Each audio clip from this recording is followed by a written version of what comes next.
name's Mark Devlin. I'm a radio and club DJ from the UK, have been for the last 25 years.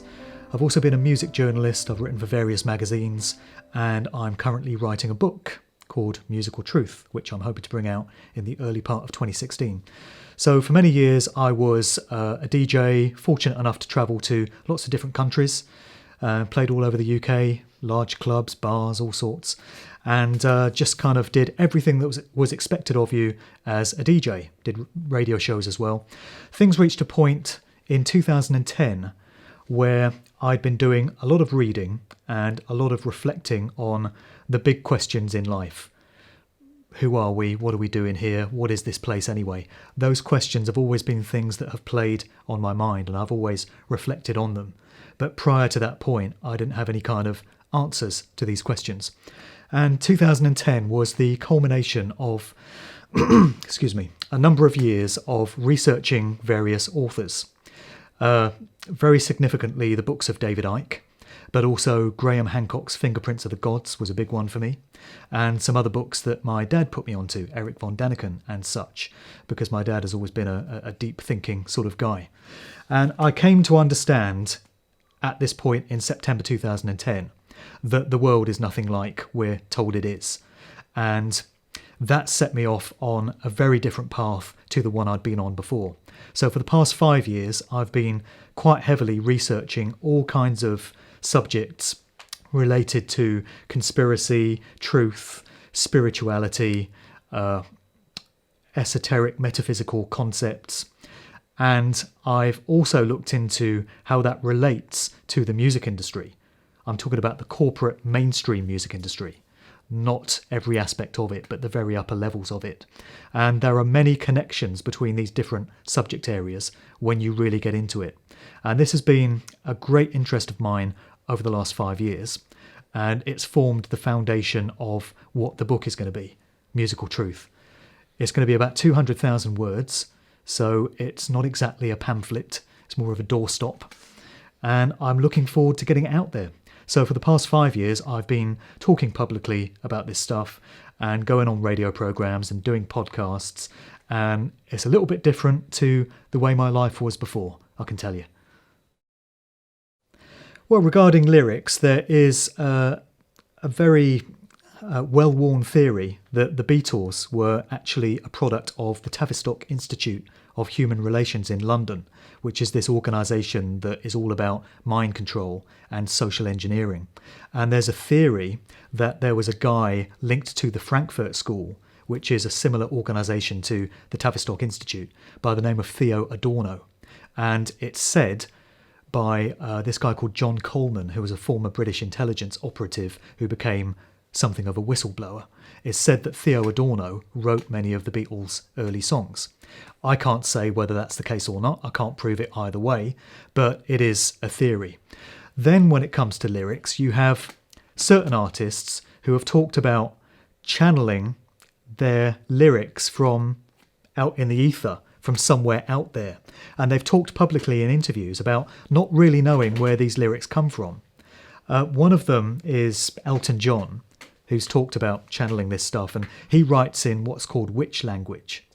David Bowie is another one, and Bowie has talked about how he used to get newspapers and cut up newspaper headlines and then reassemble them, and whatever way the words came out would form the lyrics to his songs, which is an interesting way of putting a song together. And then you have Jimmy Page and Robert Plant of Led Zeppelin, who have talked about having channeled their famous song Stairway to Heaven. It just kind of came to them and they pulled it out of the universe somewhere. So you have to ask yourself the question, if you're open-minded enough to go into these subject areas, is there any truth to this? And could these lyrics be coming from other realms? And could these artists be being used as conduits, as outlets for this information? When it comes to lyrics, I think there's some interesting situations going on there. Then also you have something which I touched on in my talks, which is how the hip-hop genre in particular has been steered down a certain path during the last 25 years or so.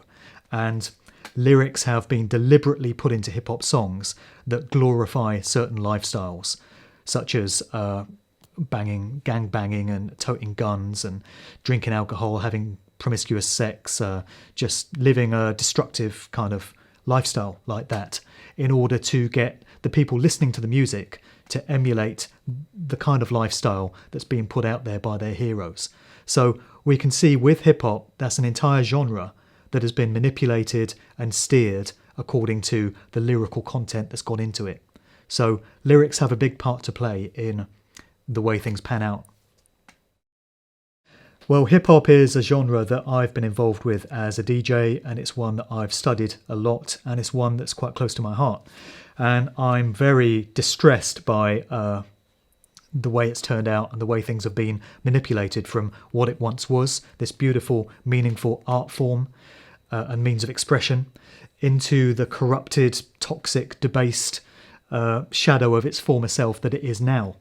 And I don't think that's by accident. There's a lot of evidence to suggest that it's not. There was a letter which came out from a former music industry executive in recent years who stated that he was part of a meeting that was called in Los Angeles in 1991, where the private prison industry had said that it wanted to work together with the corporate music industry, the big labels, to change the face of rap music and to get certain lyrical themes included in the music and to promote certain lifestyles and certain behaviours, so that predominantly young black males who would be listening to this stuff would want to emulate the lifestyles of their hip-hop heroes. And I think it's pretty clear to see that that agenda has played out to the letter in terms of the sort of stuff that is now getting into hip-hop lyrics and the sort of consequences of that type of behaviour that we're seeing play out. You know, a few years ago, I would have denied that this was the case because I was a supporter of the genre to that degree. But now I've done the research and truth is truth and it is what it is, and I can see clearly that that's what's happened. There's also a spiritual, metaphysical component to hip-hop. There's a researcher by the name of Black Dot that has put out a book called Hip Hop Decoded, which people might want to check out, where he explores the idea that when hip-hop culture was born in the Bronx in New York in 1973, it was reigniting and evoking spiritual traditions that lie dormant in black people from when they'd been brought over from Africa, which went back to previous cultures and previous generations. And hip-hop was a modern expression of these ancestral traditions of black people. And it was spiritual in nature, and it was allowing these people to express themselves in this conscious, meaningful way. That would be another reason why the controllers would want to crush and subjugate and corrupt this genre, this art form. They don't want people awakening spiritual components within themselves. They want people degraded and held in base consciousness and absolutely in this 3D reality without exploring their true nature. And sadly, we can see how that agenda has played out within hip-hop. And that would be another one which has worked out entirely to plan. So people need to be aware of these things, and people need to work towards turning it around.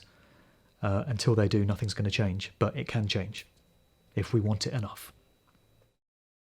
Predictive programming is where a real-world event, whether it's a genuine event the way we're told it happened, or whether it's some kind of hoax or false flag event, because they do these all the time, where some aspect of it is depicted in a work of popular culture which gets put out before it. So that could be a Hollywood movie, it could be a TV show, it could be a music video, a record sleeve, a cartoon, anything like that. Anything which is going to be viewed by large numbers of people. They're going to see the imagery that's being conveyed and they're going to absorb it into their subconscious mind. Later, this real world event, it might be 9/11, it might be the Germanwings plane crash, it might be any number of events we're told go on. When that event is presented to them in the news as a real world event, there is some kind of familiarity with what they're seeing from the fact that their subconscious mind has absorbed the symbolism and the depictions of it. One reason why I feel they do it is to generate that familiarity so that when they present you with the official cover story, you're more likely to believe what you're being told because the familiarity is already there. You just don't know where it came from. That's how the subliminal mind works. Another reason why I feel they do it is I feel that they are trawling the energy force of large numbers of people in the general public that will have seen this video or movie, and they're making an energetic connection with the source of it. They don't realise they're doing it, but the energy is flowing, and they feel that this will help them to empower what they want to happen into physical manifestation. And then a third reason why predictive programming is done, which I think is the most relevant one, is it represents them hijacking our free will consciousness and our ability to consent to something, to say yes to it, or to object to it. They present a depiction of what they want to do in a very encoded, cryptic form, so that nobody could reasonably be expected to understand what's being conveyed. But as far as the controllers are concerned, that's all they need. They've told us in a deeply coded way what they want to do. When we don't object, when we say, we're not having this, you can't do this, they feel they've got the green light to go ahead and do it. And this alleviates the burden of karmic consequence on their part.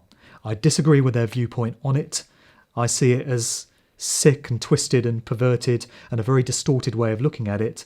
But all the evidence suggests that that is the way they view it. The key to everything and the key to fixing the situation that we find ourselves in all lies with the free will consciousness that we're all gifted and blessed to have. And it all lies within an understanding of natural law, the laws of morality that are inherent in the universe. And it lies with whether we choose to modify our thoughts, behaviours and actions in line with moral law, natural law, or whether we choose to go against it. And this is where the consenting comes in and the free will comes in. We all now have an opportunity to understand the methods of manipulation that are being used against us. That's what the internet is for. That's what research is for.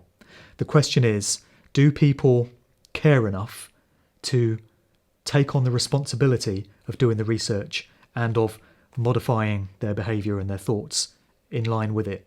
Or do they just not care enough to bring these things to an end? If vast numbers of people, it needs many, many more people on board than currently are, if vast numbers of people all align their thoughts and their consciousness together with a different type of scenario to the one we've currently got in mind, then that will manifest. It takes a certain quota of people to bring that about. But if everyone is on the same page and is wanting the same things and is withdrawing their consent for what's currently going on, things have to change. That's the way it works. That's the way it plays out. That's the way that natural law and consequentialism works hand in hand with the physical realm.